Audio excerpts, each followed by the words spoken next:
प्यारे दर्शकों, नमो नमः है। आज हम कक्षा 8 की रुचिरा पुस्तक के पहले पाठ को पढ़ रहे हैं, जिसका नाम है सुभाषितानी। ये जो शब्द बना है सुभाषितानी, ये दो शब्दों से बना है। पहला शब्द है इसमें सु, जो कि एक उपसर्ग है, और दूसरा शब्द है इसमें भाषित, भाषित। ये दो शब्द हैं। सु का अर्थ होता है सुंदर और भाषित का अर्थ होता है कथन।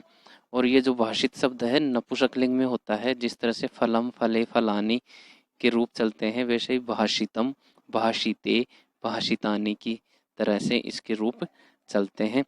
तो ये सातों विभक्तियों में इसके रूप चलते हैं। तो भाषित का अर्थ हो गया कथन या वचन, सु का अर्थ हो गया सुंदर, तो सुंदर वचन इस शब्द का अर्थ हुआ है। चलिए हम शुरुआत करते हैं। शुरुआत करने से पहले आपसे रिक्वेस्ट है, यदि आपने चैनल को सब्सक्राइब नहीं किया है तो चैनल को अवश्य सब्सक्राइब करें। वीडियो के नीचे सब्सक्राइब लिखा हुआ मिलेगा आपको, इसको आपको यहाँ से क्लिक करना है। चलिए हम पाठ शुरू करते हैं। पाठ में सबसे पहले एक श्लोक है और उसका परिचय है, पाठ का परिचय। वो पाठ का परिचय हम कर लेते हैं। पहले देख लीजिए, सुभाषित शब्द सु प्लस भाषित, इन दो शब्दों के मेल से संपन्न होता है। संपन्न होता है मतलब बनता है। सु का अर्थ सुंदर, मधुर तथा भाषित का अर्थ वचन होता है, जो कि मैं आपको पहले ही बता चुका हूँ। इस तरह सुभाषित का अर्थ सुंदर, मधुर वचन है। प्रस्तुत पाठ में सुक्ति मंजरी, नीति शतकम, मनुस्मृति, शिशुपाल वधम, पंचतंत्रम से रोचक और विचारपरक श्लोकों को संग्रहित किया गया है। संग्रहित करना का अर्थ होता है इकट्ठा किया गया है। और ये जो है नीति शतक, सूक्ति मंजरी, मनुस्मृति, ये संस्कृत के प्रसिद्ध ग्रंथ हैं। चलिए हम अब पाठ के श्लोक को देखते हैं एक एक करके।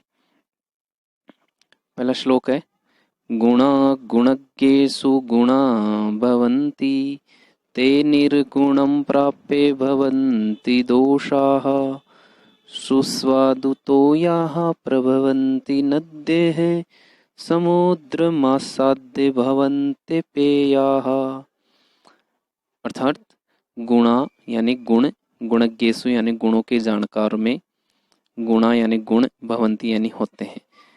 अर्थात गुण गुणों के जानकार में ही गुण कहलाते हैं। पहली पंक्ति का अर्थ हुआ गुण गुणों के जानकार यानी गुणवानों में ही गुण कहलाते हैं। ते निर्गुणम प्राप्ये भवन्ति दोषाः, ते यानी वे कौन? गुण। वे निर्गुणम प्राप्ये यानी गुणहीन को प्राप्त करके, गुणहीन व्यक्ति में जाकर के, प्राप्य यानी प्राप्त करके, भवन्ति यानी हो जाते हैं, दोषा यानी दोष। अर्थात गुण गुणवान व्यक्ति में ही गुण कहलाते हैं। यदि वे दुष्ट व्यक्ति में आ जाएं या गुणहीन व्यक्ति में आ जाएं तो दोष कहलाने लगते हैं। इसका एक दृष्टांत दिया है, उदाहरण दिया है उन्होंने। सुस्वादु तोयाः प्रभवन्ति नद्यः। सुस्वादु तोया, सु यानी सुंदर या मधुर, स्वादु यानी स्वादिष्ट, तोया यानी जल वाली, मधुर स्वादिष्ट जल वाली, प्रभवंती यानी बहती हैं, नद्य यानी नदियाँ। नदियाँ मधुर स्वादिष्ट जल लेकर के बहती हैं। समुद्रम आसाद्य, समुद्र को प्राप्त करके, समुद्र में पहुंच करके। समुद्रम प्लस आसाद्य, ये दो शब्द हैं यहाँ पर। तो समुद्र में पहुंच करके, भवन्ते पेया, भवन्ति यानी हो जाती है, अपेया मतलब पीने लायक नहीं, यानी पेय नहीं हो। अर्थात मधुर स्वादिष्ट जल बहने वाली नदियां समुद्र में पहुंच करके अपेय हो जाती हैं, यानी पीने लायक नहीं रहती है। यहाँ पर देखिए, ये भवन्ते अपेय है, ये यहाँ पर संधि है, तो इसमें दो शब्द हैं, भवन्ति और अपेय। प्लस में क्या है? अपेय। तो अपेय का अर्थ हो गया पीने योग्य, अपेय का मतलब हो गया जो पीने के योग्य नहीं होती है। एक बार फिर से मैं इसका अर्थ बताता हूँ। गुण गुणवान व्यक्ति में ही गुण कहलाते हैं, वे गुणहीन में पहुंच करके दोष बन जाते हैं। मधुर और स्वादिष्ट जल वाली नदियाँ समुद्र में पहुँच करके पीने योग्य नहीं रहती। ये इस पहले श्लोक का अर्थ है। चलिए दूसरा श्लोक हम समझते हैं।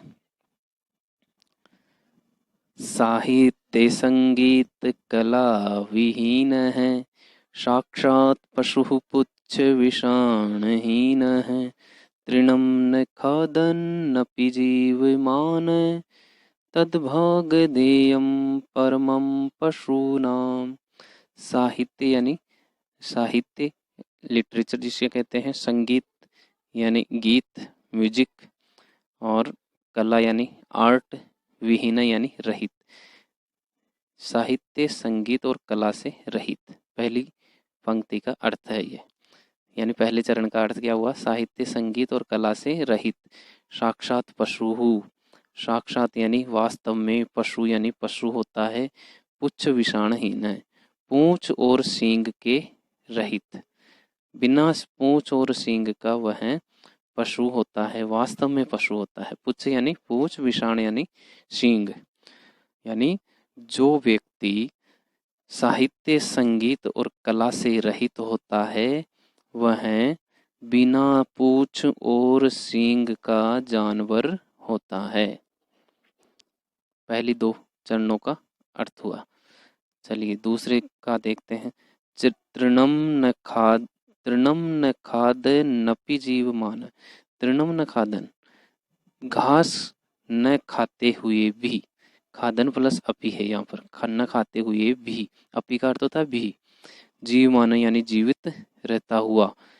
तद भागधेयम, वह भाग सौभाग्य है। तद भागधेयम, बड़े सौभाग्य की बात है। परमम यानी बड़ी, पशु नाम यानी पशुओं के लिए। वह जो बिना पूंछ और सींग का जानवर होता है वह घास न खाते हुए भी जीवित रहता है। यही वही बात पशुओं के लिए बड़ी सौभाग्य की बात है। वही पशुओं के लिए बड़े सौभाग्य की बात है। अर्थात जब ये बिना पूंछ और सींग का जानवर घास खाने लग जाए तो पशुओं के लिए घास कहाँ से मिलेगी। कहने का तात्पर्य यह है कि मनुष्य में साहित्य संगीत और कला होनी ही चाहिए, अन्यथा वह धरती के ऊपर साक्षात पशु माना जाता है। चलिए तीसरा श्लोक देखते हैं हम। लुब्धस्य नश्यति यशः, पिशुनस्य मैत्री, नष्ट क्रियस्य कुलः, मर्थपरस्य धर्मः, विद्याफलं व्यसनिनः, कृपणस्य सौख्यं, राज्यं प्रमत्त सचिवस्य नैराधिपस्य। अर्थात लुब्ध से यानी लालची का, नश्यति यानी नष्ट हो जाता है, यश यानी प्रसिद्धि, लालची व्यक्ति की प्रसिद्धि नष्ट हो जाती है, फेम नष्ट हो जाती है। पिशुनस्य मैत्री, और जो चुगलखोर होता है, पिशुनस्य मतलब चुगलखोर की, मैत्री यानी मित्रता। नश्यति अपनी तरफ से हमें जोड़ना है। ये नश्यति शब्द को क्रिया जो है उसको हम बार बार यूज करेंगे। तो पिशुनस्य मैत्री नश्यति यानी चुगलखोर की मित्रता नष्ट हो जाती है, लालची की प्रसिद्धि नष्ट हो जाती है। नष्ट क्रियस्य कुलम, और जो कार्य करना, परिश्रम करना छोड़ दे उसका कुल नष्ट हो जाता है। अर्थपरस्य धर्म, अर्थपरस्य का अर्थ होता है जो धर्म, जिसका अर्थ ही धर्म होता है, यानी पैसे की बात जो करे, बार बार धन कमाने की बात करे, धन की ही जो बात करता है उसका धर्म नष्ट हो जाता है। और विद्या फलम व्यसनीन है, और व्यसनीन यानी बुरी आदतों वाले व्यक्ति की विद्या का फल नष्ट हो जाता है, उसका परीक्षा परिणाम नष्ट हो जाता है। बुरी आदतों वाले का परीक्षा का परिणाम नष्ट हो जाता है। विद्या फलम क्या होता है? परीक्षा परिणाम ही है। तो कृपणस्य सौख्यम, और जो कंजूस होता है उसकी बंधुता नष्ट हो जाती है, दोस्ती नष्ट हो जाती है। राज्यम प्रमत्त सचिवस्य नराधिपस्य, और जिस राजा के राज्य में, जिस राजा के, नराधिपस्य मतलब राजा के सचिव, प्रमत्त सचिव हो, यानी आलसी जिसके मंत्री हों, आलसी मंत्रियों वाले राजा का राज्य नष्ट हो जाता है। एक बार फिर से बताता हूँ, लालची व्यक्ति की प्रसिद्धि नष्ट हो जाती है, चुगलखोर की मित्रता, परिश्रमहीन व्यक्ति का कुल, अर्थपरायण व्यक्ति का धर्म, बुरी आदतों वाली का विद्या का फल, कंजूस व्यक्ति की बंधुता या मित्रता, और आलसी सचिवों वाले राजा का राज्य नष्ट हो जाता है। चलिए अगला श्लोक पढ़ते हैं हम। पीत्वा रसं तु कटुकं मधुरं समानं माधुर्यमेव जनयेन् मधुमक्षिकासौ सन्तस्तथैव सम्म सज्जन दुर्जनानां श्रुत्वा वचः मधुर सूक्तरसं सृजन्ति। पीत्वा रसम तु कटुकम, पीत्वा मतलब पी करके, रसम यानी रस को, तु यानी तो, कटुकम यानी कड़वा, मधुरम यानी मीठा, समानम यानी समान रूप से, माधुर्यमेव मधुर को ही यानी मीठे को ही, जनयेत यानी उत्पन्न करती है, मधुमक्षिका यानी मधुमक्खी, असौ यानी यह, वह मधुमक्खी समान रूप से कड़वा और मीठा रस पी करके मीठे को ही जन्म देती है, मीठे को ही उत्पन्न करती है, यानी शहद के रूप में मधुर को ही वह उत्पन्न करती है। अर्थात फिर से बताता हूँ मैं आपको, यह मधुमक्खी समान रूप से कड़वे और मीठे रस को पी करके मधुर शहद को ही उत्पन्न करती है। तथैव उसी प्रकार से समसज्जन दुर्जनानाम, उसी प्रकार से समान रूप से सज्जनों और दुर्जनों के, संत यानी सज्जन व्यक्ति, वचः श्रुत्वा वचन सुन करके, मधुर सूक्त रसम सृजंती, मधुर मीठे सुक्तियों रूपी रस को सृजंती यानी बनाते हैं, उत्पन्न करते हैं।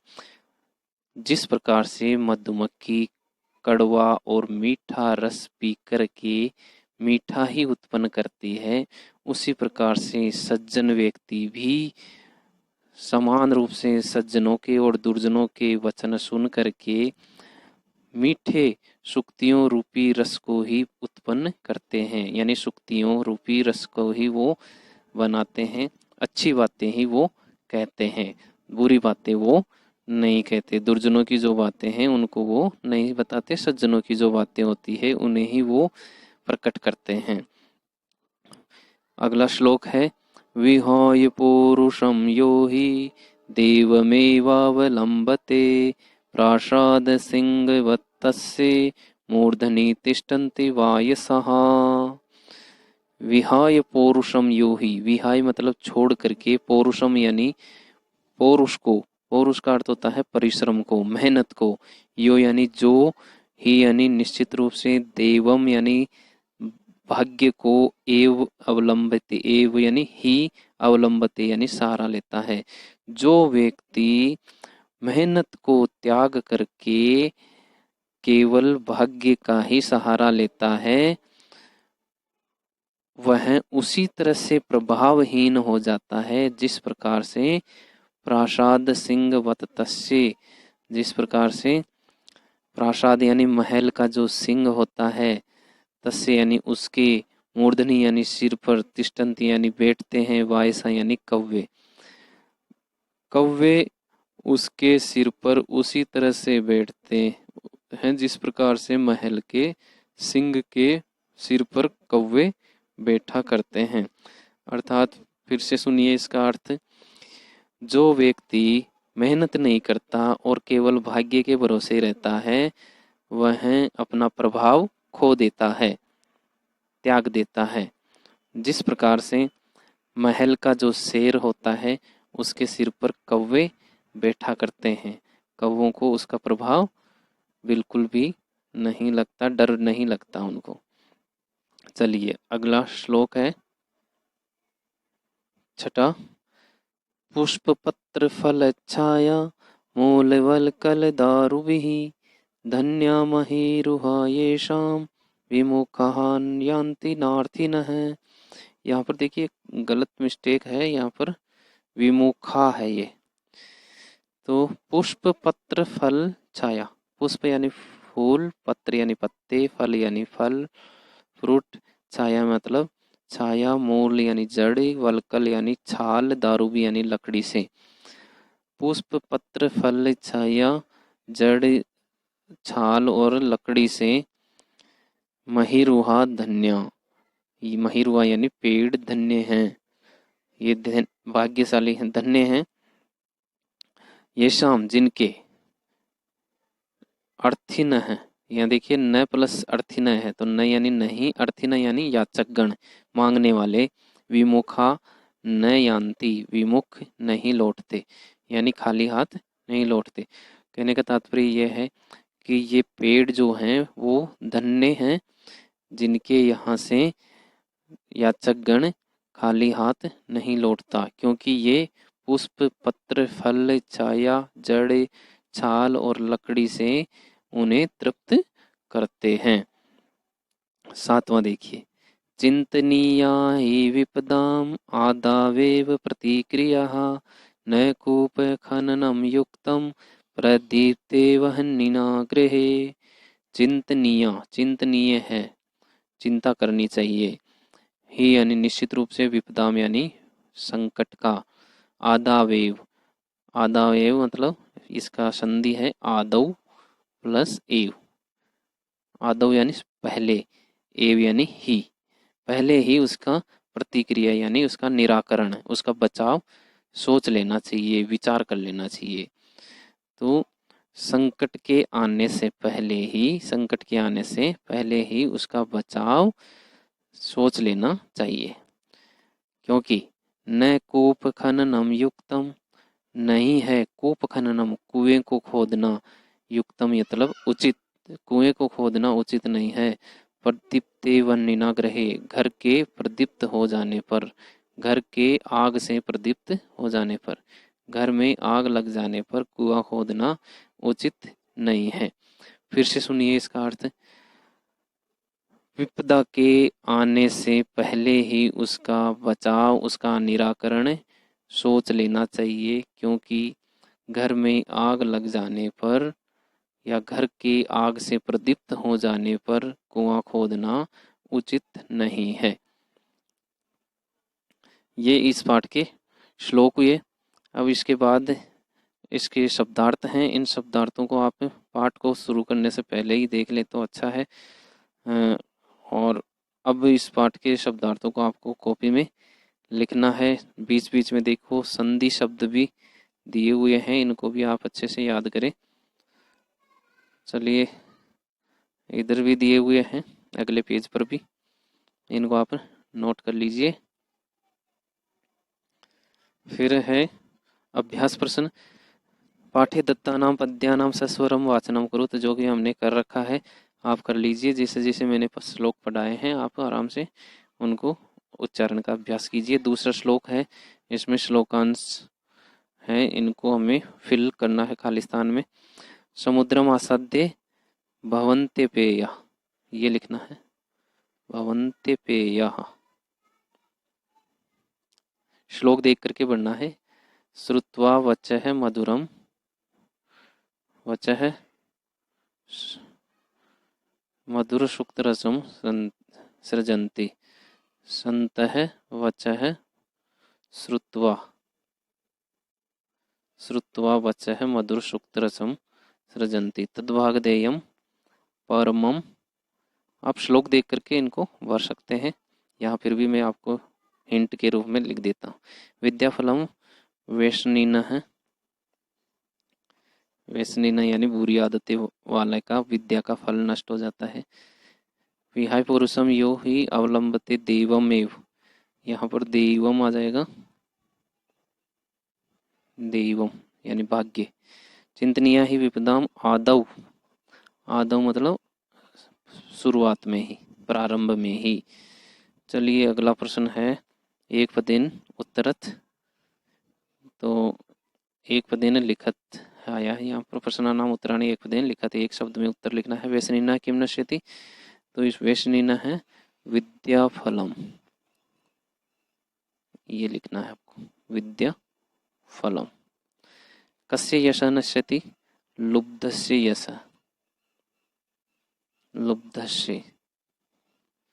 फिर मधुमक्षिका किम जनयति, मधुमक्खी क्या उत्पन्न करती है, माधुर्यम, यानी शहद को जन्म देती है, शहद को उत्पन्न करती है। अगला है इसमें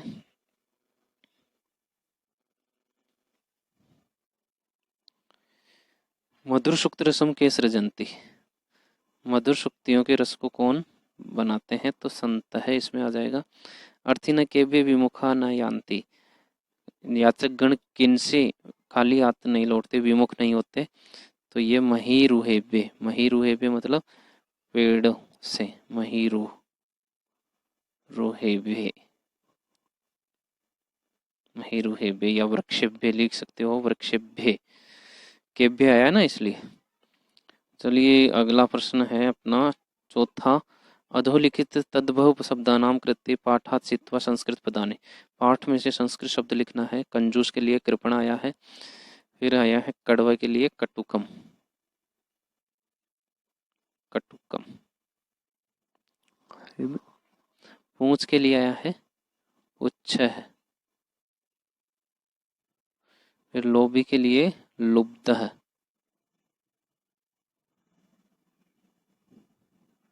ये लिखना है। मधुमक्खी के लिए मधुमक्षिका, मक्षिका। फिर तिनके के लिए आया है तृणम, यहाँ लिख देता हूं मैं, देख लेना आप। तृणम न खादन न जीवमान, तृणम है ये, तृणम अण है ये।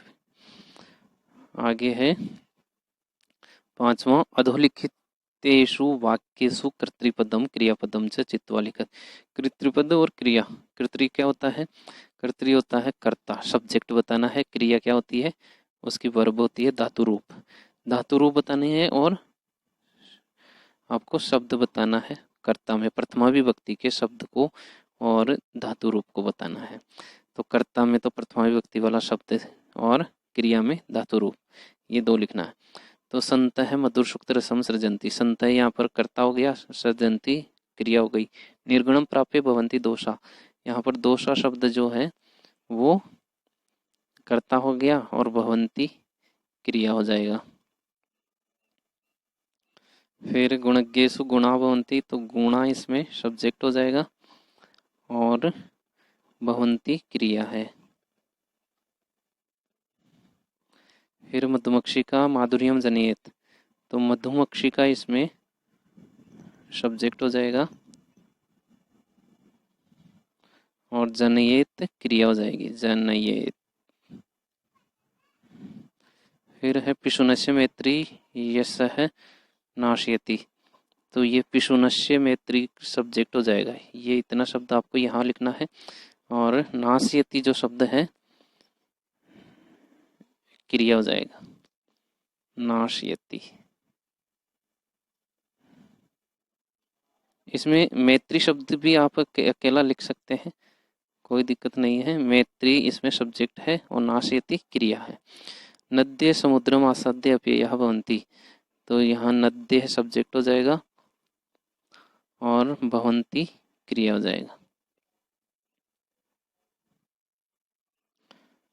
इसके बाद है छठा प्रश्न, रेखांकित पदानि आधृत्य प्रश्न निर्माणम करोतु, रेखांकित शब्दों के आधार पर प्रश्न का निर्माण कीजिए। इसमें जो रेखांकित शब्द है उसके स्थान पर प्रश्नवाचक शब्द लिखना है, किम या जो सप्तककार हैं उनमें से, और लास्ट में क्वेश्चन मार्क लगाना है फुल स्टॉप की जगह पर।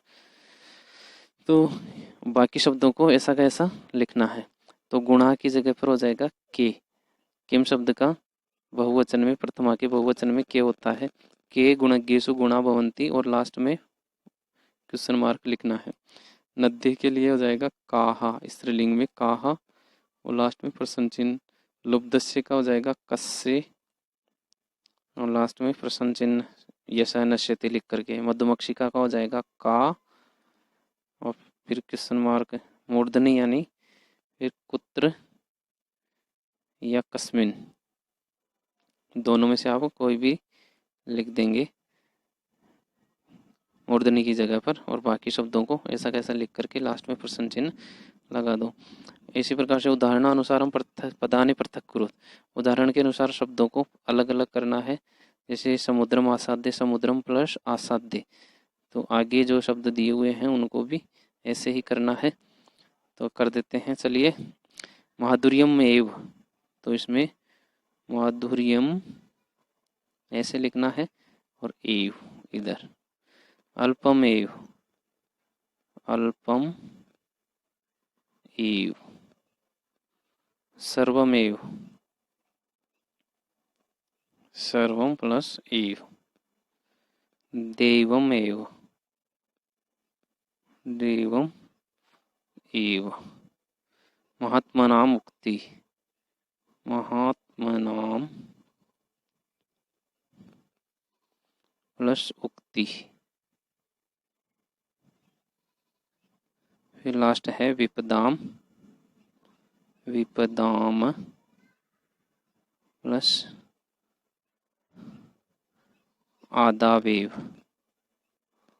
आदावेव, ये करना है। इसके बाद देखिए योग्यता विस्तार दिया हुआ है। योग्यता विस्तार में इस पाठ का परिचय दिया हुआ है और कुछ श्लोक एक्स्ट्रा आपको दिए गए हैं तैयार करने के लिए। तो जो एक्स्ट्रा श्लोक दिए हैं उनका अर्थ मैं आपको थोड़ा थोड़ा करके बता देता हूँ, आपको मजा आएगा। येषां न विद्या न तपो न दानम ज्ञानम न शीलम न गुणो न धर्म ते मर्त्यलोके भुवि भारभूता मनुष्य रूपेण मृगाश्चरन्ति। येषां न विद्या न तपो न दानम, जिन लोगों में न विद्या होती है, न तप होता है, न दान होता है, न ज्ञान और न शील, न गुण और न धर्म, वे मृत्युलोके पृथ्वीलोक में भारभूता भवन्ति, वे इस पृथ्वीलोक में बाहर स्वरूप होते हैं, धरती के बाहर स्वरूप होते हैं। और मनुष्य रूपेण मृगाश्चरन्ति, और मनुष्य के रूप में पशु की तरह है वो चरते रहते हैं। फिर देखिए अगला है ख, गुणा पूजा स्थानम गुणीषु, गुणवानों में गुण ही उसके पूजने योग्य हैं। न च लिंगम न च वय, उसका लिंग और आयु नहीं, यानी गुणवान व्यक्ति की आयु और उसका जेंडर नहीं देखा जाता, उसके गुणों की ही पूजा की जाती है। न्यायात पथ प्रविचलंती पदम न धीरा, यानी मनुष्य व्यक्ति, स्वाभिमानी व्यक्ति न्याय के पथ से एक कदम भी नहीं विचलित होते। दुर्जन परिहर्तव्यो विद्या अलंकृतोपि सन, दुर्जन व्यक्ति को त्याग देना चाहिए चाहे वो विद्या से सुशोभित ही क्यों न हो। न प्राणांते प्रकृति विकृति जायते चोत्तमानाम, प्राण चले जाने पर भी उत्तम व्यक्तियों की प्रकृति में विकृति नहीं होती। अगला है उदिते सविता रक्तो रक्तश्चास्तंगते तथा, यानी सूर्य उगता है तब भी लाल रंग का दिखाई देता है, और अस्त होता है तब भी वह लाल रंग का दिखाई देता है। तो दोनों में समान एक रूपता है। उपयुक्त सुभाषितों के अंशों को पढ़कर स्वयं समझने का प्रयास करें। संस्कृत एवं अन्य भारतीय भाषाओं के सुभाषितों का संग्रहण करें। यहाँ गुणा गुणज्ञेषु गुणा भवन्ति, इस पंक्ति में विसर्ग संधि के नियम में गुणा के विसर्ग का दोनों बार लोप हुआ है, यानी इसमें दोनों शब्दों के आगे विसर्ग है, लेकिन संधि के कारण से दोनों बार लोप हुआ। लोप मतलब उनको हटाया गया है। इस प्रकार से ये पाठ आपका कंप्लीट होता है। धन्यवाद। कमेंट जरूर करें।